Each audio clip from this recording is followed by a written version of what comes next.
this is my teammate Ashley. This is when I wanted to introduce you to. All right, everybody. Thanks so much for coming. Brittany, if you want to join us for a quick second. Thanks for joining. I know it's a small, tight group tonight, so get a little cozy and get all friendly. My name is Sam. I am the marketing manager on the team. I'm in the process of getting my license to become another agent alongside these beautiful young ladies. I've been with the team for about 6 months now.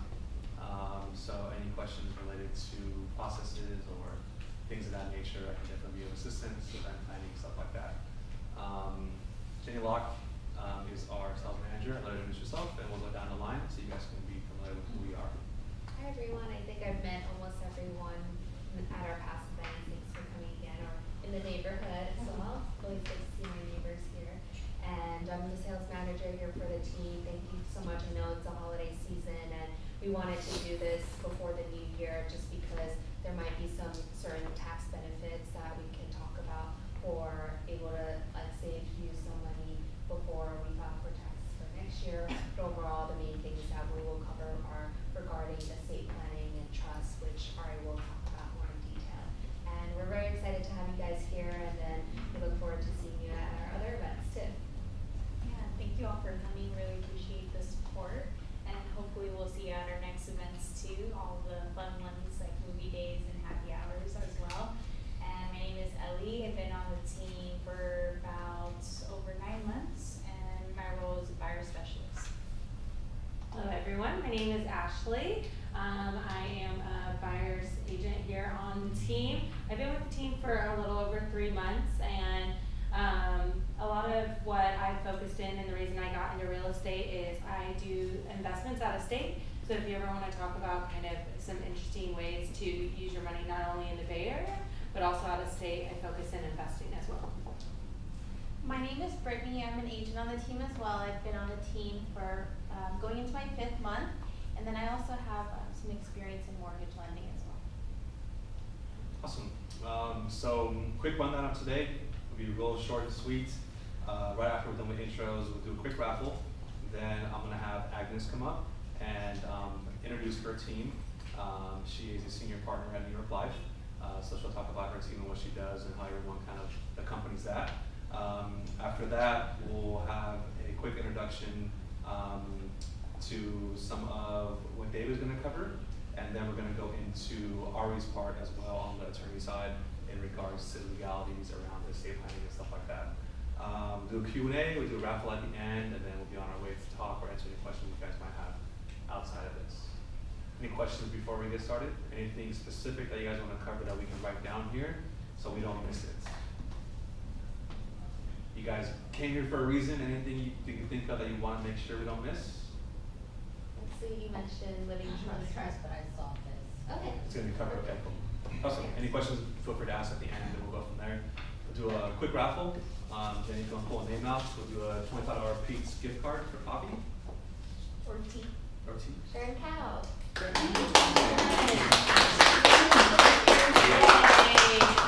We'll do one more raffle at the end when we're all done. I want to introduce Agnes. I'm going to come up and introduce your team, and we'll go from there. Thank you. Thank you, everybody. Thank you. And there's pens here if you guys don't have a pen. Good evening. Thank you for joining us at this Tuesday event. And I know some of you just got off work. Some of you have an exciting shopping day. So thank you. There's plenty of food. Don't be shy. You know, you can pick more food and enjoy and listen to this educational, informative, that we provide to you. My name is Agnes Leung, and I'm senior partner of New York Life Insurance Company. I've been in the business for over 26 years. My purpose of my responsibility is to hire talents, for the company, to hire people that was interested to be entrepreneur and want to help people and have a big heart to really provide a good ethical service, to people's financial planning, estate planning, as well as retirement planning, educational planning as well. And I brought with me my colleague, David Kim, and later on he can come up and give you a brief introduction of himself. And I'm also very privileged, to have our advanced planning consultant of our company, a corporate vice president, Ari Singh, and he's going to be our keynote speaker tonight to help you to understand some basic fundamental of estate planning as well as business planning, and maybe hopefully talk about how to protect all the hard work, money that you invested in real estate or something that, a big investment of the assets, And we definitely, want to protect it, make sure that it can be for the purpose of why you purchase all these investments. And so at this time, David, you want to say a couple words, about yourself, and then I will bring up Ari. Sure. Hi everyone, my name is David. I'm part of Agnes's team. I've been with New York Life for under a year.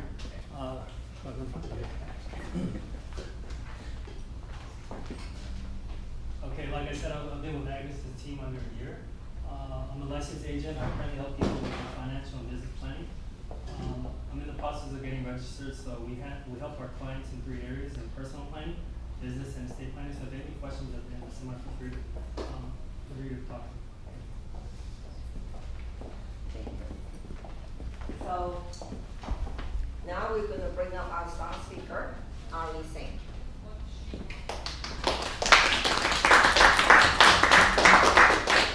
Good evening, everyone. Do let me know, I walk around a lot, so if I actually do block the screen, I'm not paying attention, just let me know. I will move out of the way. As Ike said, I'm one of our data planning consultants. My position, my job is literally traveling around the entire Pacific region, giving these educational workshops to individuals such as yourselves, and then sitting down with some of our top advisors, such as David and other members of Agnes's team, in regards to some of their high net worth individuals, or individuals who have estate planning needs or business needs or tax needs. So I focus on estate planning, business planning, and tax planning, but I work alongside all of our financial advisors to help our clients basically make sure that they've, in essence, reached their objectives. I do want to point out that while we are going to talk about some legal issues, some tax issues, and some business planning issues, we want to make sure that you do sit down with your actual attorneys or with your CPAs when we're talking about things before you actually put any things into action. The main purpose of today's talk is really talking about estate planning overall. There are certain aspects that we will dig into in regards to how we can protect, assets that you particularly have. I heard a lot of you guys are real estate investors, so we can talk about certain ways to protect yourselves from some legal obligations that you may face. The beauty of having a small group tonight really is the fact that you really can stop me, raise your hand, ask a question if you do see something that you want me to dig into a little bit more, or there's something that you don't really understand. I don't get to do that with really large crowds, which is kind of why I like these types of smaller settings a little bit more. But when it comes to estate planning, we find that most people don't really think that they need an estate plan. When you hear the term estate plan, you think of someone who's ultra high net worth. And yes, I understand we're in the greater Silicon Valley area, and everyone here probably is ultra high net worth. But the idea is everyone says, well, I'm not worth as much as Bill Gates or Warren Buffett or anyone along those lines. I don't really need to worry about the idea of an estate plan. But the truth of the matter is that everyone, whether they've got $2,000 in their checking account or $20 million in their checking account, has an asset that at one point in their life is going to have to pass on to somebody else.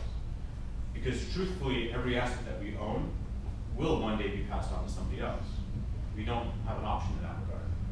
And so when we're talking about estate planning, what we're really talking about is making sure that we can take the right property, we can pass it to the right people at the right time.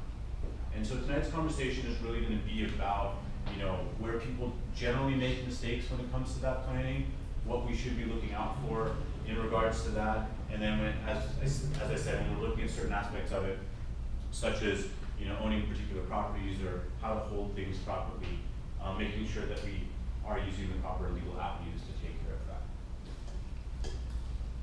So the first piece of the conversation, we kind of jump in the deep end pretty fast, but the first piece of the conversation is incapacity. Incapacity is basically an individual who doesn't have the ability to, or the actual sufficient understanding to make decisions for themselves about themselves. And the biggest thing with that is people don't actually ever feel that they're ever going to be in a position where they might be incapacitated. But being incapacitated really could just be going in for surgery and, you know, being under for a little bit, maybe taking a little bit longer than expected to come out, or getting into a car accident and being unconscious, or something a little bit more serious. So when we're doing our overall planning, we want to actually take that into consideration. And the first aspect of that is the idea of a durable power of attorney. A durable power of attorney comes into play, and I'll be honest, it comes into play a lot more often than you actually expect it to, because what a durable power of attorney does is it gives someone else the authority to act on your behalf. It gives them the right to make legal decisions for you. And I will give you an example of myself. I just sold a piece of property recently. I had a co-signer on there, and the co-signer was out of the country. Well, in order for us to actually execute all the legal documents, we had to sit down and make sure that we had all of the power of attorney documents put into place to give me the authority to sign on that individual's behalf. Otherwise, we would have had that person have to fly back halfway around the world to execute all the documents. But that can be, you know, whether it was a medical condition and being hospitalized, or whether it really was just the fact that someone was away, having someone hold that durable power of attorney is important. Now, some of you might say, well, I don't really trust someone enough to have a general power of attorney to basically sign off for me whenever necessary. In that regard, we have what's called a springing power of attorney, which actually puts certain instances in place that then allow that individual to act on their behalf. So we can state that when someone becomes incapacitated, the next person has the ability to then sign on their behalf to take care of some legal documentation. What do you call this power of attorney? A springing power of attorney. The next is a living will. A living will comes into play in essence that it gives someone, it makes the decision for somebody. If you are incapacitated or if you are in a vegetative state, it in essence already makes the decision for whoever else would have to make that decision. If anybody in here has elderly parents or has had to deal with someone, you know, make that decision of whether or not they should, you know, pull the assistance away from that individual, this takes that away from that person. It takes that overbearing thought process away, and it just kind of makes the decision in advance.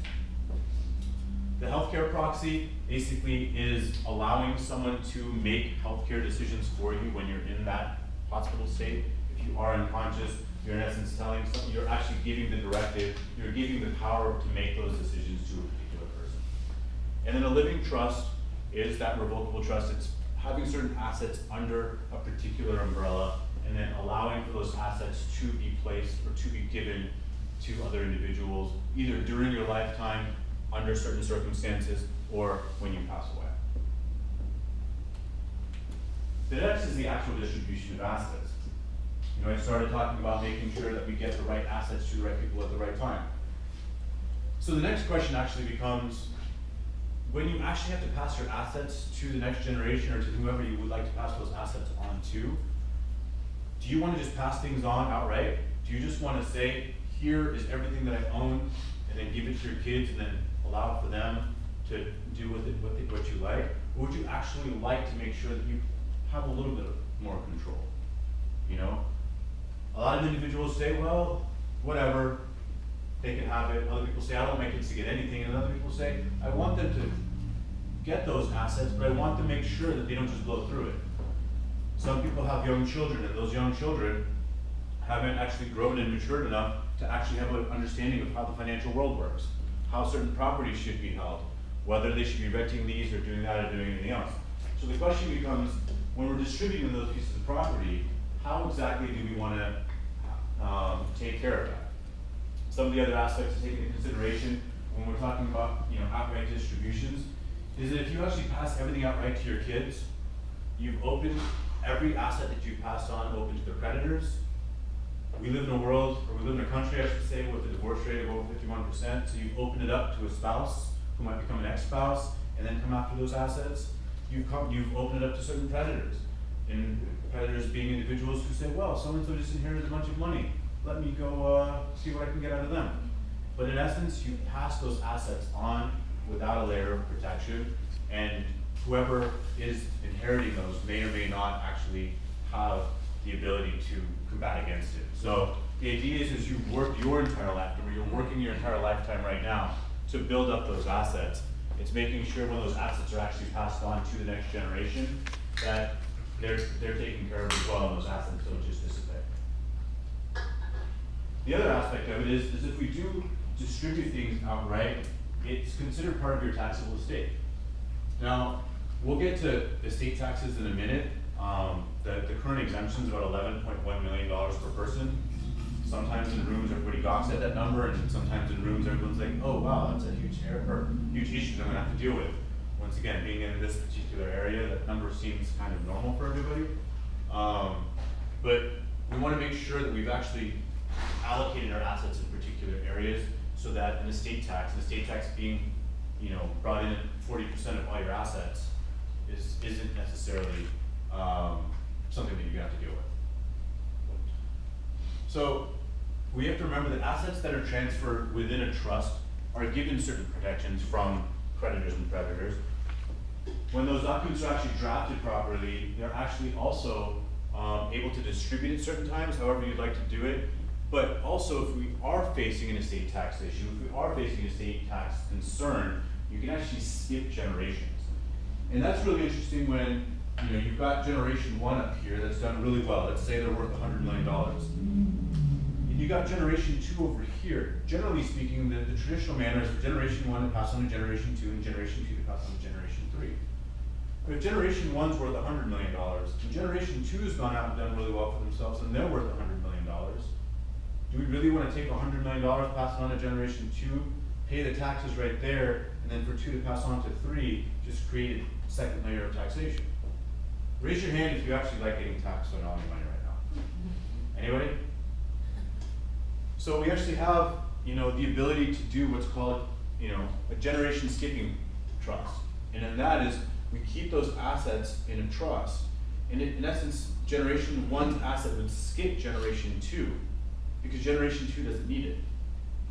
Generation 2 is done well enough for themselves. They're already gonna have to deal with their own estate taxes. And it skips down to generation 3, and in essence, it only gets taxed at one time. I have a quick question on that. So what if you're early in the process of drafting this, this trust? However, you know your assets aren't, they won't get taxed in that way. You don't necessarily need the skipping generation. Now, it comes to a point where it's like, okay, I'm at a point where I now have $100 million. You can then amend it at that point, or should we then start drafting it from the very beginning and say, at X amount, if I reach at X amount, then there'll be a sub-layer stating a skipping generation trust? You can always put particular language into the trust when you're writing them, and they have particular actions. It's, if we get into coding language, it's that if this, then that, and you can kind of work it accordingly.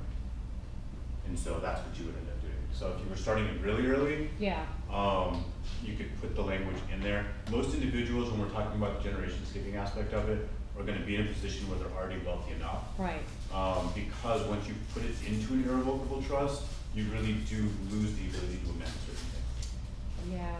So in this case, this would be an irrevocable trust versus just the revocable trust. Correct. A generation skipping trust would be an irrevocable trust, versus a living trust is what most people are generally used to.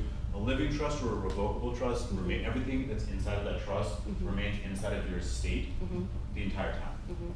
An irrevocable trust, you're removing it from the estate, but you're also losing access to those assets during your lifetime. Right. So most individuals are going to set things up so that, first off, with the generation skipping aspect of it, they're going to be wealthy enough that they're not going to care, and they're also going to know. Yeah. Until certain clauses, right? You'll have access to it until certain clauses. In an irrevocable trust, as soon as you remove it from your estate, you've lost it. You can do certain things that are called like SLAT, which are spousal lifetime access trusts. And in that situation, the spouse would have access to certain percentages of it. It's an entirely different conversation. But there's a lot of different legal techniques that you can utilize, and all of them are going to be utilized for different purposes. So we can get into a conversation about that in more detail if you'd like to, a little later. Yeah, no. But yeah. Otherwise, I'm gonna be teaching estate planning for the next like 6 hours, and we're gonna have some. I might need some more coffee. But so when we're looking at the two different aspects, if we're looking at outright distribution versus an in-trust distribution, if the outright distribution is going to give you immediate credit exposure, divorce exposure, it's going to make everything that's inside of that trust taxable for estate tax purposes. You're also going to get the generation skipping tax aspects of it. And as I mentioned before, when generation 1 goes to 2, 2 goes to 3, you're in essence passing on less assets. When we put it inside of a trust, whether it's revocable or irrevocable, depending on how we actually set it up, we're protecting it from creditors, we're hopefully protecting it from divorce. If we do it inside of that irrevocable trust, we're making it estate tax exempt, or at least portions of your estate tax exempt. And then we're allowing for more assets to be passed on rather than being taxed. Quick question about the generational skipping trust. Do you actually have to, let's say I'm trying to make the next generation, can it go from my parents to my future children, or do they have to be established? You can put language in there that states that it's for future generations. Normally you don't want to do that, purely because if the person doesn't exist, they may never exist. Yeah, agreed. It can be one of those situations where you've got, it should be for them, but for, if they don't exist, then it goes back to so-and-so. Okay. Or if they don't exist, then it goes to charities. Once again, the beauty of the legal world is you can pretty much put language in there for lots of stuff, but I wouldn't advise it until someone's actually there. Cool. Thank you. Because, like I said, you don't ever, once it's in an irrevocable trust, you lose a lot of leeway. When you put something inside of an irrevocable trust, in essence what you're doing is you're giving it for the future benefit of the beneficiaries who are already listed. And the amount that you can put in there on an annual basis is based on the number of beneficiaries that you already have. And you wouldn't be able to increase that because you can't put the initial beneficiaries at detriment to the overall cause. So you want to make sure that people actually exist. Thank you. The next is making sure that you've actually got the proper documentation. As I mentioned, most individuals feel as though they don't need an estate plan. They don't need to take care of anything. Unfortunately, most people don't even have what we call a simple will, which in California is as simple as having a piece of paper with your name and the date signed that says I leave everything to so-and-so. Most people don't bother to do that. They just think that, yeah, everything, assets get passed along.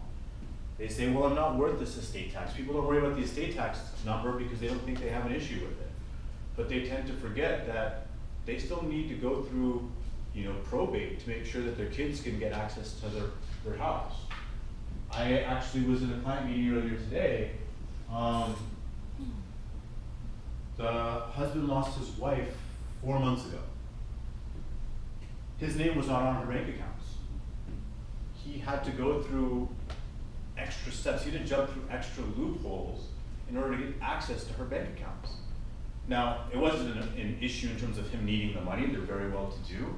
But imagine having just lost your wife and having to go through jumping hoops with the banks just to kind of have access to those assets. And it's just because they didn't have the proper instruments in place. Now, interestingly enough, they had living trusts in place, they had irrevocable trusts in place, they had wills put in place, but she hadn't put a POD on her bank account to make sure that the husband had access to it immediately. And it wasn't listed under any of our other assets that were put forward.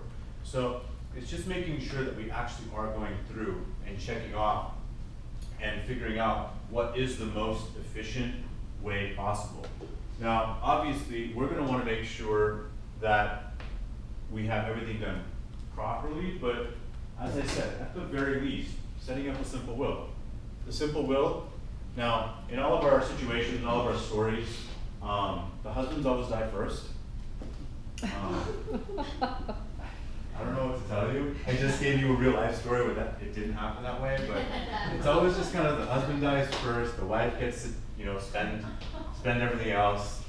I'm being recorded, so I can't make too many jokes right now. And then the remaining assets kind of pass on to the kids. Actually, according to statistics, husband, at least 7 years less than wife. Yeah, no, I understand that. That's the business. It's the truth. Yeah. It's just the jokes I would normally tell about why the husbands live 7 years less than wives, I can't really say. So, but this is what a simple will would do. You know, it would take, generally speaking, the husband would pass away. He would, all of the assets that would have been under his name, whether it was a community property like California or a separate property state, would then be passed on to his wife, and then his wife would be able to enjoy those assets for as long as she lived, and the remaining assets would pass on to the children. If it was below that $22.3 million cumulative estate tax exemption, the children would get that money outright. If it broke over that amount, anything above that $22.3 million would be taxed at 40%, and then the kids would get the rest of it. Just kind of looking at estate tax exemption rates, some of you may have to worry about this, some of you may not have to worry about this. For those of you invested in real estate in this area, you probably are worried about this. The current rates are just under $11.2 million per person.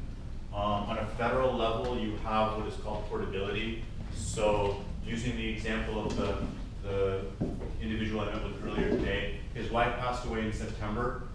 The state tax exemption for her was $11.18 million.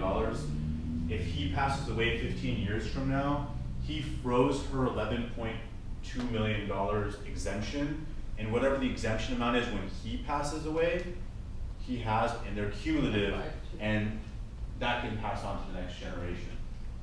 It's really, the reason that I'm saying what the rate is when he passes away is important, because while it's 11.18 this year, it will remain that level until the end of 2025, and on January 1st, 2026, that number will drop down to $6 million per person. Why is that? Because it was originally at 5.45 last year. The Tax Cut and Jobs Act doubled it to what it is, but the Tax Cut and Jobs Act actually sunsets completely on December 31st, 2025. So the current tax rates, which are lower than they were last year, as well as some of the exemptions, everything that was put into that legislation, with the exception of C corporation income tax rates, go back to where they were in 2017. The estate tax actually rises at the rate of inflation. So it was about $5.5 million at the end of last year. It'll go up to approximately $6 million per person based on inflation. Meaning for the purposes of a beneficiary, it's good their parents to die before 2025. For the purposes of beneficiaries, it's good for their parents to plan for their estate tax purposes and live much longer than the next 20 or 10, 15, 20 years. But the thing to take into consideration is that the estate tax has varied significantly over the last 30 years. For those of you who are old enough to remember, I think it was in the 80s and 90s, it was about 600,000. It went up to about 1 million. In 2012, we had this magical year where there was no estate tax exemption. That happened to be the year that George Steinbrenner died, the owner of the New York Yankees. His estate passed on tax-free to the next generation. That was great for them. Under the Obama administration, they established the $5 million with the rate of inflation, and we saw that up until this year, where it doubled, as I said, for the next 7 years. But I always want to point this out because most people that I sit down with aren't going to pass away in the next 7 years. But most people that I sit down with look at this number and say, I don't have a concern, right? $11.1 million, we're good. $22.36 million cumulatively, we're perfectly fine, right? But there's two things to take into consideration. A couple who's approximately, you know, let's just say 50 and 55 right now, have a life expectancy of at least 88 years, right? There's about a, you know, what is it? It's probably about another 40 years. The estate tax is due at the second death. It's about another 40 years for there to be about an 80 or 85% chance of both of them having passed away. Within that time frame, according to current legislation, the estate tax exemption will have dropped in half, right? And let's say they started their estate at $10 million, but they said that the estate tax exemption was 22. Well, within a matter of 7 years, if their estate grew at 5 to 7%, they'd already crossed that threshold in 2026. And then knowing that at least statistically speaking, both of them are gonna have lived, the second one will not have passed away until at least another 40 years. Imagine how much greater that estate tax is gonna be. So the conversation piece I have here is, these are the current rates, but we know they're gonna go down. Take that into consideration and at least start the planning aspect of it. Figure out where your assets are, figure out what the growth ratio has been since you've owned those assets and where you expect that growth ratio to go, and understand that these numbers will always fluctuate, but planning in advance is only gonna protect your assets. The worst case scenario that you find yourself in is that you may have put some additional assets inside of an irrevocable trust, or you may have, put some certain planning in place to create some liquidity outside of your estate, and that just ended up passing on to the next generation, protected from predators, and everyone else. But this is a really what would important be your thing to best take into advice if I'm 50 and you said statistically I'm going to live eventually for another 40 years? How to prepare, and what I don't know what the tax exemptions and rates are going to be in 40 years. How to start preparing for if I'm going to live 40 years. First I thing don't I'd know say what- is sit down with David. Okay. There's a lot of different methods. There's a lot of different ways about going about it. As I said, if I go into everything right now, we're just going to be here forever. I'm not going to but ask more questions. the purpose is, please do ask questions. The questions are great. I'm just saying that there's a lot of different strategies, and those strategies are going to be based on the assets that you currently hold. And there's going to be certain things that certain people aren't willing to do. Pushing assets into an irrevocable trust generally take away your access to those assets, and so some individuals aren't going to be willing to do that. Some individuals are willing to do that, and so there's just different strategies that we could use. But as I said, we can sit down on a more one-on-one level and kind of break down your specific situation and build off of it. Another option of, we talked about the simple will. We talked about that simple strategy of, husband passing to wife, wife passing on to kids. In this particular situation, we've created a little bit more of a tax efficient plan. In this situation, we're doing, the husband passes away first, again, of course. His assets, up to $11.1 million. The highly appreciating assets, we put into what is called a credit shelter trust. That credit shelter trust still allows certain assets to pass on to the wife. Certain income is allowed to come to his wife for as long as she lives. But the assets, once they're put inside the credit shelter trust, regardless of how much they appreciate, are locked in at that $11.1 million rate. Anything above that $11.1 million, we can either put into what is called a marital trust, or we can give outright to his wife. She has full access to all of the assets. She can spend down all the assets that are under her name, or, when she passes away, that whatever the exemption is at that time can pass on to the kids. But the kids will get everything that was in the credit shelter trust, regardless of how much they've appreciated. At mom's passing, they will get it all outright without having to worry about any taxes. And whatever assets mom still owned at that time will come to those children. If it breaks the threshold for the estate tax, we'll pay the estate tax on it. If it doesn't break through the threshold because she enjoyed the remainder of her life, then everything passed on to the kids. But the important aspect is if you do have highly appreciated real estate, you can put that into that credit shelter trust, and it can continue to appreciate without actually having to worry about an increase in estate tax liability that comes along with it. The next piece is ownership. Ownership's really important for a number of reasons. Number one, a lot of properties, when it's just a simple home, is joint tenants, right? Husband and wife own a piece of property together. Husband passes away, wife gets full control or full access of it. When we're talking about credit shelter trust, which I talked about on the last slide, one thing to take into consideration is that you can't pass joint assets into that type of trust. It has to be separate property that goes into it. That's one thing to take into consideration. But the other aspect of it is right down here, is raise your hand if you own multiple pieces of property in here. Keep keep your hand raised if you own those pieces of property under your own name.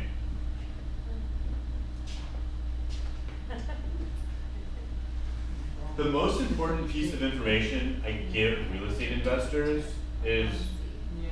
separate your assets. Place your real estate assets under LLCs.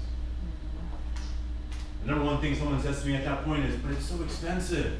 That's what he said to me earlier. You know how much it costs to set up an LLC? Maybe a couple $1,000s. You do it yourself. It's still a minimum of $1,000. The filing You're right, you're requirements. filing $850, $250 per, okay, If you use an attorney, maybe a few $1,000s. yeah. Right? In the grander scheme of things, if you look at the price of the property that's at risk, what is a couple $1,000s? Right? If we own those pieces of property outright, let's say you own your own home and you own 5 rental properties in addition to that, right? You own them all under your own name. Now, hopefully you've at least got an umbrella policy going over it, right? But if one tenant or one guest of one tenant slips and falls on the property that you're renting out,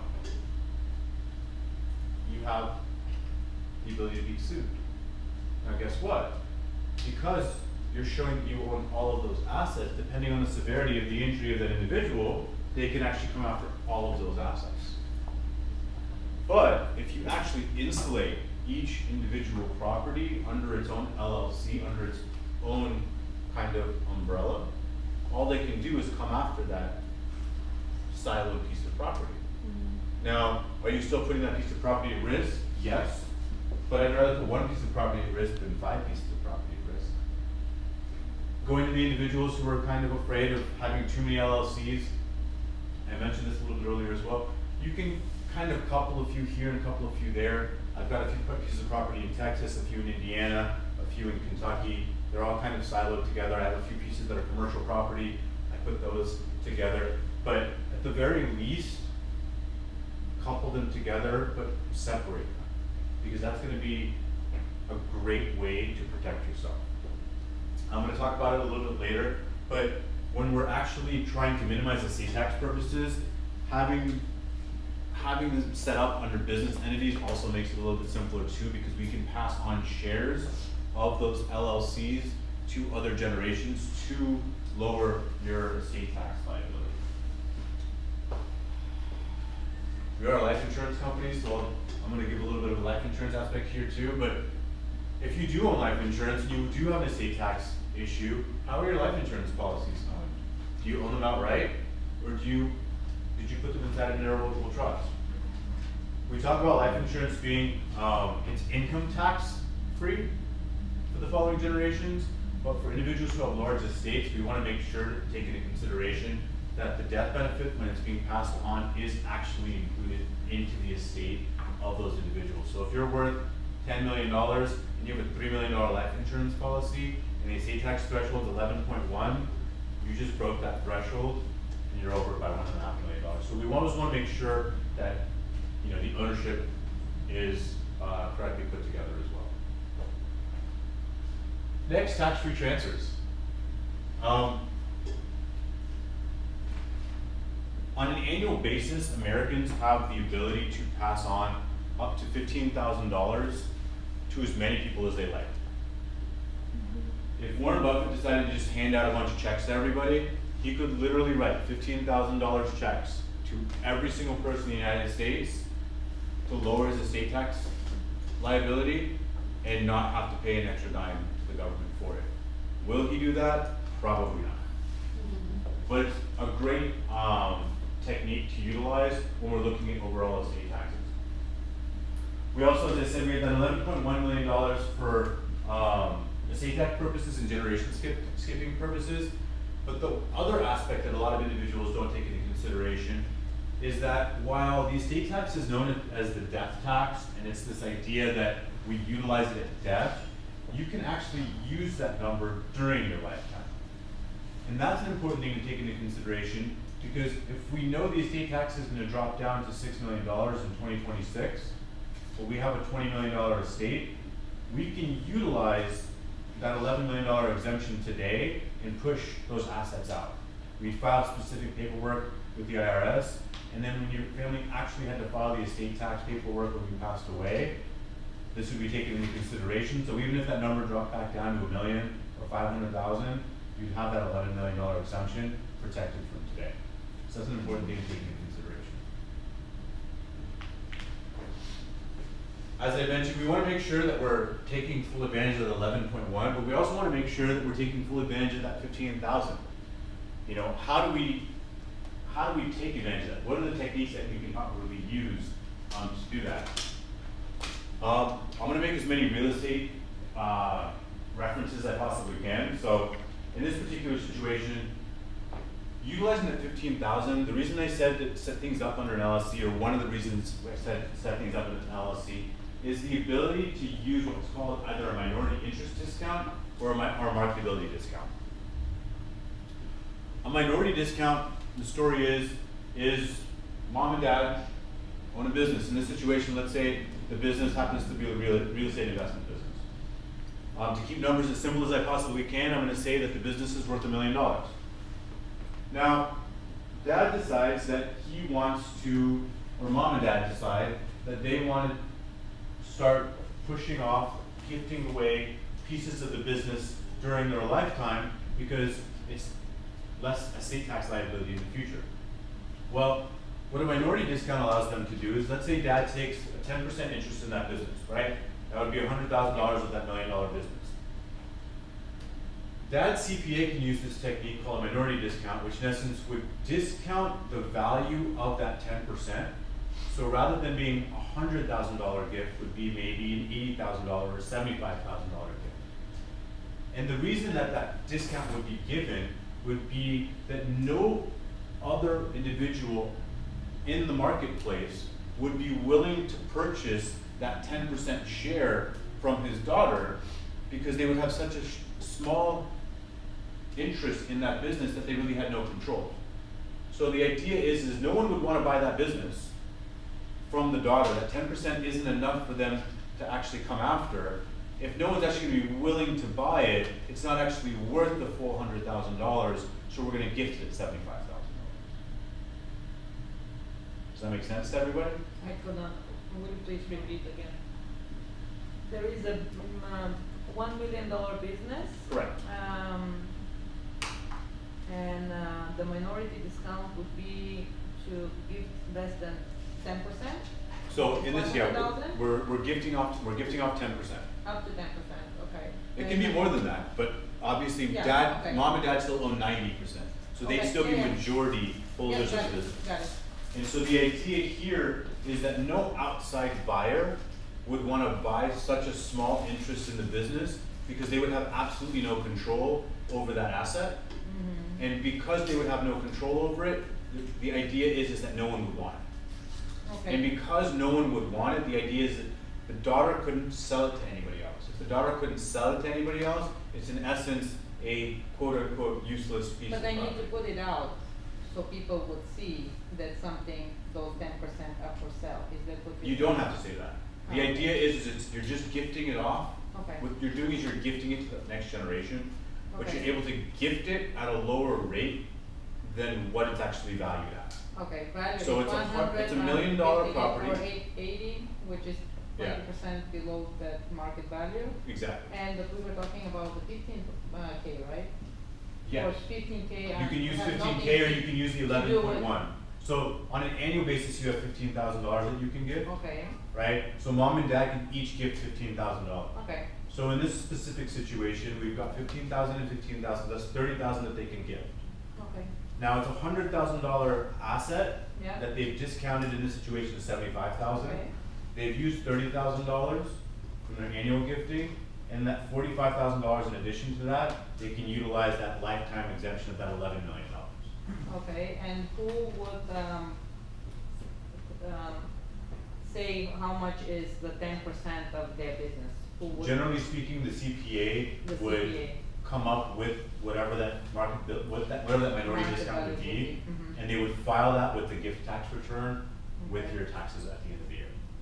Okay, thank you. The next is the marketability discount. This is going to confuse you even more because it's almost the same thing. I never heard of that, that's why it's a new concept to me. Okay. I need to sink in, thank you. It's the same idea with the marketability discount, but with the marketability discount, what we're doing here is instead of gifting off minority shares, we're actually creating something, called a family limited partnership. And with a limited partnership, what we can do is have limited partner shares and general partner shares. General partner shares have full voting rights. They have the ability to make all the decisions. They can choose to see where the investments are going, et cetera, et cetera. The limited partner shares basically have ownership stake in the overall business, and in addition to that, they might get certain distributions. But once again, they have absolutely no voting power, which in essence, once again, lowers their marketability. It makes it so that even if you were gifting off, let's say 70% of the shares, but they were all limited partner shares, no outside buyer would in essence want to buy those shares because they'd have no control once again over that asset. So even if they have a majority stake in the business, that stake in the business takes away the decision making, and therefore your CPA can take a discount on those shares when we're gifting it to that next generation. Does that make sense? Yeah. I have a question on that. So is that in the essence of creating an entity called limited liability? No. It's a family limited partnership. LLP, right? In essence, there's different ways you can do it. You Limited can even do it with partnership? an LLC. You can just set it up and break down how the shares are broken out. But the traditional, its methodology of calling it would be a family limited partnership because you're using family members. But yeah, it's a limited liability partnership. You have limited shares and you have general partner shares. It's the same concept. Okay. But when you're gifting, you're definitely gifting to family members, and so hence the FLP moniker that comes along with it. The next is qualified plans. Qualified plans are great when we are living. They're a great aspect of retirement planning, but they're not necessarily great when it actually comes to estate planning. I don't want to spend too much time on this, but in essence, if we take your pension dollar of $1, you have to pay an estate tax of 40%, and then you pay an additional tax after that. You're in essence passing on 39 cents to the dollar for each dollar that you have in that plan. There are different ways that you can kind of pass those on. Obviously, when you pass on to the next generation, you can have them stretched over their lifetime. During your lifetime, you can take early withdrawals rather than waiting for your RMDs, and then you can take those withdrawals and you can push those withdrawals to trusts. There's other aspects that you can utilize those early withdrawals for. That client that I was sitting with earlier today, we were talking about utilizing his 401k, his IRA, his qualified plans, taking those monies and actually just donating them directly to charity because he had a charitable intent. His estate was large enough he wasn't necessarily worried about it, but passing this on to the next generation didn't make a lot of sense. So rather than doing that, what the conversation was is take his RMDs and use that for his charitable giving, and then take other assets and utilize that to kind of pass on to the next generation. But qualified plans are just really interesting because, as I said, they're great for tax efficiency during your lifetime, but they're not necessarily great for tax efficiency for estate planning purposes. Next, we've got charities. Charities are great in general. I think we all want to have a charitable intent during our lifetime, but it's also a great aspect for estate planning. A lot of individuals use it on an annual basis to kind of lower their annual income tax liabilities, but it's a great aspect for this as well. Generally speaking, what we look at is our charitable remainder trusts, charitable lead trusts, direct charitable bequests, and some other strategies. In a charitable remainder trust, what we're doing is we're taking highly appreciated assets. In a situation, it can be, let's say you bought this one commercial property in 2000, and 30 years later, the capital gains you'd have to pay on it would be in the millions. What you could do is you can donate that property itself to a charitable remainder trust. That charitable remainder trust would, in essence, give that piece of property to the charity that you had decided, but for the remainder of your life, you would receive an annual payment back from that charity, in essence, to give you an income stream from that asset that you donated. You would get 5 years worth of income tax breaks for that piece of property that you passed over. You would pay income tax on the payment that you got back from the charity, but it's a great way to remove that asset. If you do have an estate tax liability, we could take that payment that you were getting back from the charity. If you didn't need it yourself, you could actually have it go to another trust, an irrevocable trust. You could then keep that asset in there, use those monies to either buy a life insurance policy to create a greater, tax-free death benefit, or use that for other assets that would then pass on to the following generation. The next just talks about, funding. It's great to have the legal instruments in place to make sure that our planning is always in place, but it's also extremely important to make sure that we've got liquidity at hand if you do have an estate tax need as well.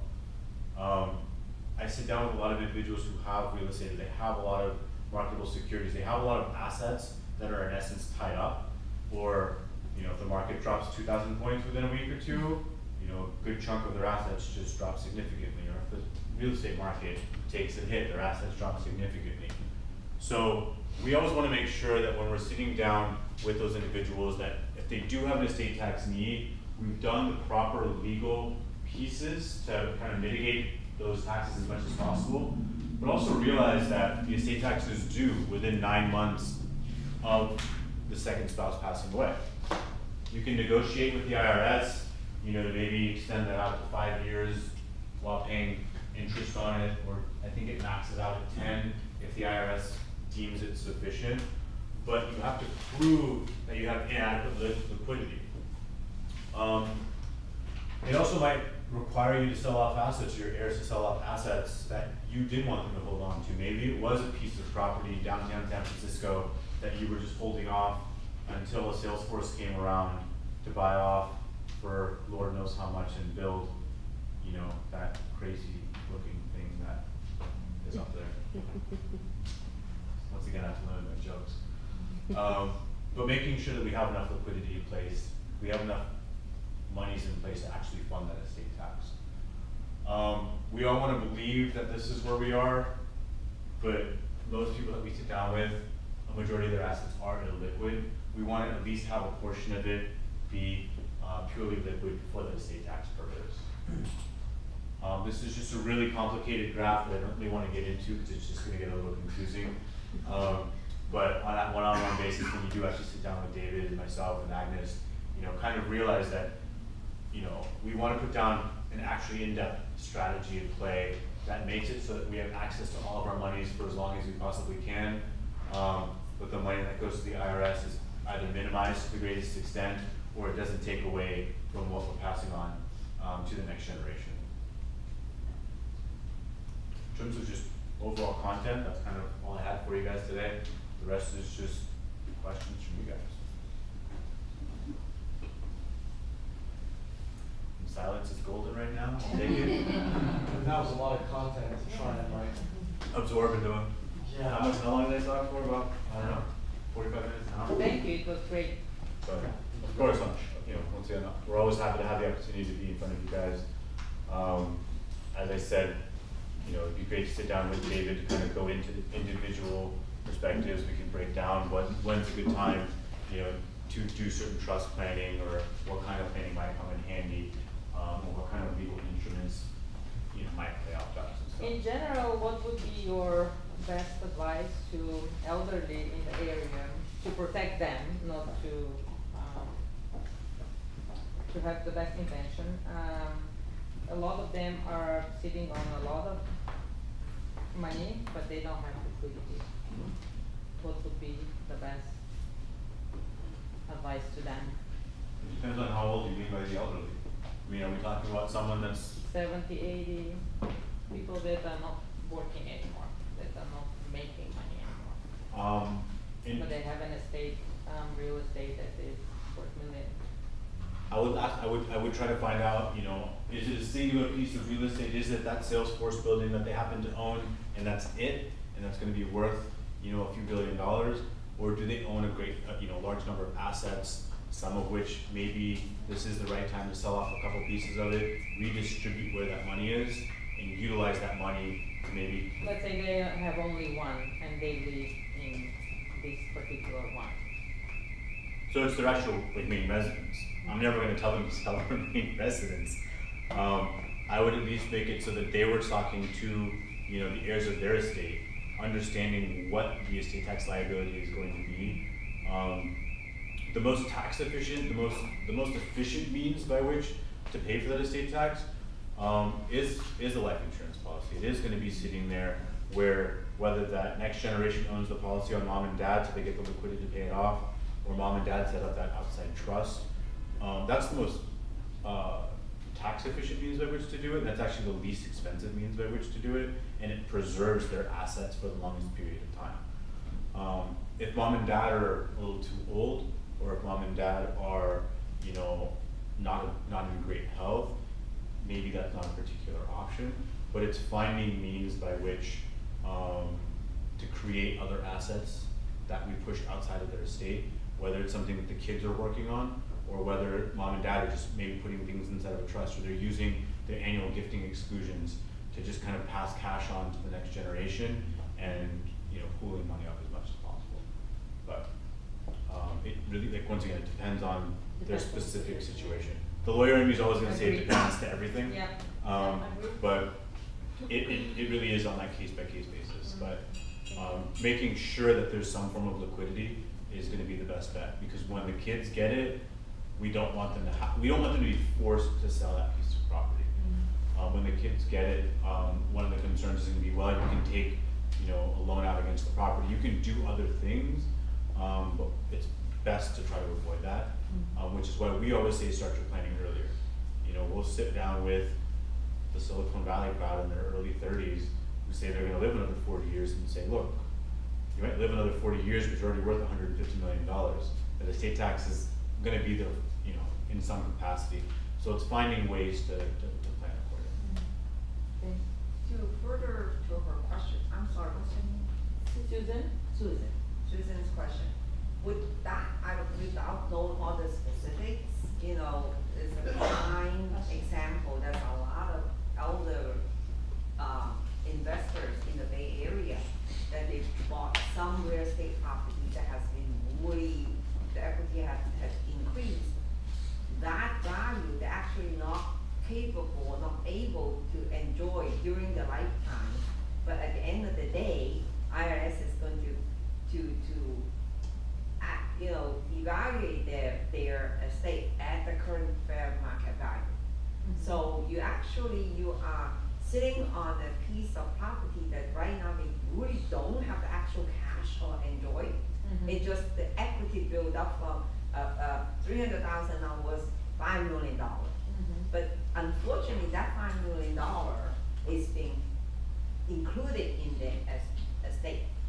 So like Ari saying, you know, the attorney, you know, understand all the paperwork and all that. But actually, the funding vehicle, we have a lot of options to do that. If the elderlies are not healthy enough, would that be advisable to push it down to the next generation? No. So one thing you do hear a lot of individuals say is, well, I've got this $11.1 million exemption right now, the house is worth $10 million, let me just transfer the property to my kids. Who thinks that's a good strategy? I don't think that's a good strategy. Why don't you But think some that's a good people strategy? do that. A lot of people do that. Well, Now, on one end, you've lost control of the asset. Sometimes that's an issue, sometimes it's not an issue. But the bigger thing, especially in this area, that's to take into consideration, is most people that own properties here bought those properties a long time ago. And those properties have appreciated a great deal. When you pass an asset along at death, you get a full step up in basis. Does everybody understand what a step up in basis is? No. The step up in basis, the basis is what you bought the property at, right? Everyone laughs when I give this example because I say, let's say you bought a piece of property at $100,000. Everyone gawks at that number. The property today is worth $1 million. You sell that piece of property, you pay capital gains on that $900,000 of growth, correct? Now, let's say you bought that piece of property for $100,000. That property is worth $1 million, and you passed away.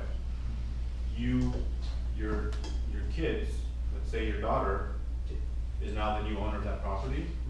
If she sells the property, her basis when she received it was at $1 million, not the $100,000. So if she sells it for that $1 million, she pays no capital gains. She's gotten what's called a step up in basis. Is it only when the kid, like when both parents pass away, or let's say one husband passed away, does the wife get the stepped up base taxes too? So if it's a community property state, California is a community property state, when the first spouse passes away, all of the community property assets actually do get a step up in basis. So yes. But if mom and dad said, well, this is a great opportunity to pass the property on to our kids. So same situation. House is at $1 million, and they said, let's just give everything to our daughter now. This is a great opportunity. Before Before either of them pass away. At that time, the child does not get that step up in basis. So the daughter may have been gifted that piece of property, but her level of basis is at that original $100,000 that mom and dad had. Can that gift be to anyone? And then there's like not a daughter, let's say a neighbor if they have no kids? You can gift it to the neighbor. The neighbor's still gonna have that original $100,000 stuff on basis level.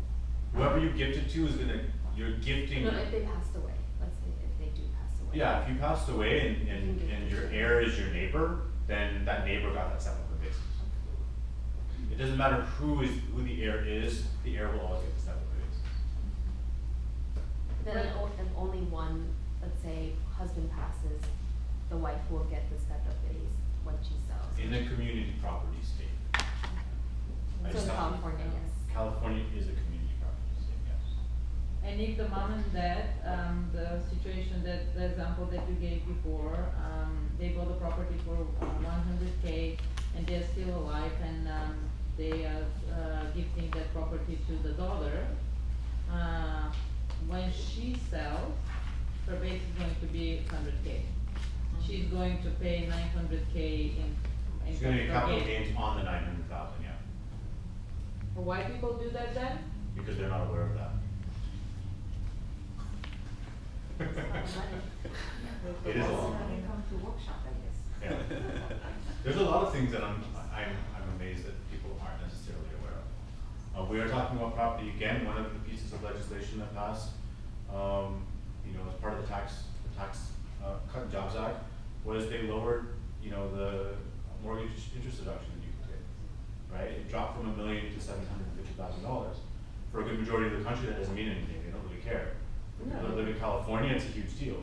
It is. If you refinanced your home, I think it was after December 15th of 2017, that rule applied.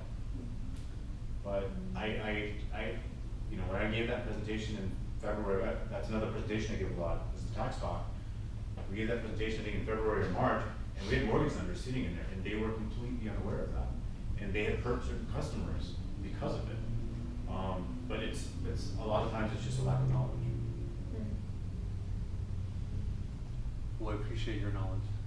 That's what I'm here for. Yes.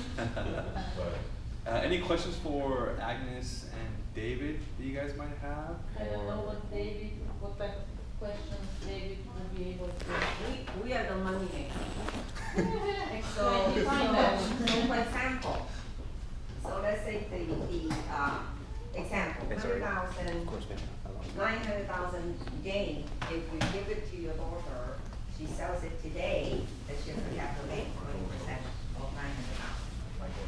But if you say 20%, I thought it's 40. it's a capital gain for the gain, when you sell the property of the 900,000 gain, right? What is the percentage on the capital gain? 20. Now, however, let's say we're able to keep, to answer your earlier question, Yeah. the elderly couple who owning one piece of property, they don't sell because they live there. Mm-hmm. When they die, they pass it to the daughter, the same daughter. But the daughter gets the step-up base when they both die. So at that point, they sell, okay? Then there's no tax, because when they sell, it's a fair market value. 1 million, so there's no capital gain. However, if another couple, similar situation, but they have 10 properties, and they don't die this year, they die 10 years later. In the Bay Area, 10 pieces of property, 10 years later, Jenny Law, how much would that be? $20 million maybe? So $20 million, we have an exemption, it's going to sunset 7 years later, back down to $5 million or $6 million, and it's likely to get up a little bit. So 10 years later, maybe let's say the exemption is $7 million. So $20 million minus $7 million, what's the difference? $13 million. $13 million times 40% is estate tax. How much is that? A lot of money. At least about $6 million. So do you want your kid to sell the property to pay the estate tax? Or are you going to use some lower cost of a dollar? That's what David and I do. We can recommend you how to get the low cost money to set it in aside, either in a trust or in a life insurance policy or in an annuity that can move some of the money, allocate some of the after-tax money right now to get some income tax money. See, because we today make a dollar, you're paying income tax, sales tax, actually you take home 50 cents.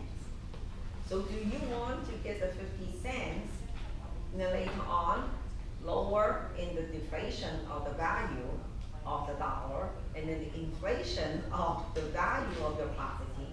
So we're going to lose, we basically end up nothing. But if we can buy some money at 20 cents to a dollar, is that a better deal? Or 5 cents to a dollar, is that a better deal? So why is such a difference? The 5 cents per dollar is when someone look like her, look like Jenny, look like Hassan. They are young, so the cost of this income tax-free money is much lower. If someone like me, I'm older than Hassan, then I probably have to pay 50 cents to a dollar, comparing he's paying 5 cents a dollar. So it's always the earlier you plan, the younger you plan, will be the best scenario, okay? And like the question that you brought up, the couple in the 70s, 80s, they probably don't even qualify to get life insurance anymore. So there's other ways that we can help to look at the whole picture. So what David does is to look at the comprehensive way. Individual have a different situation, and then we can sit down with you. Let me assure you, no cost to you.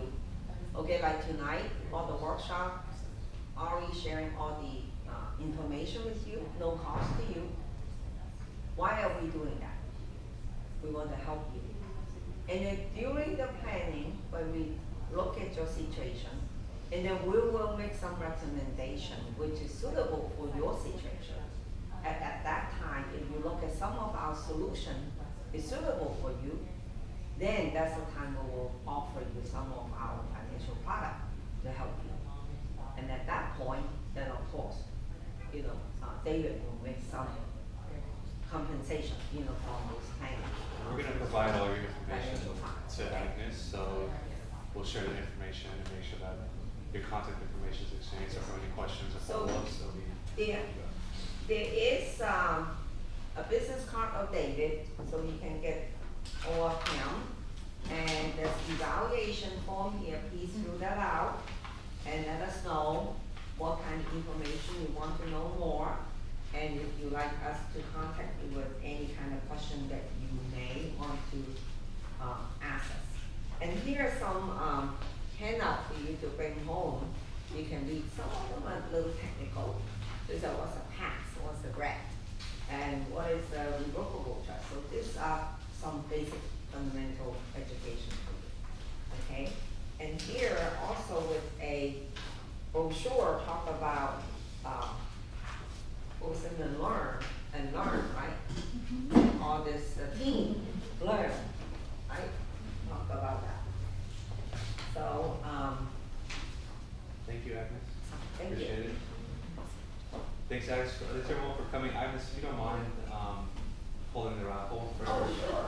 the second raffle. My name's not there, so it doesn't matter. Thank you.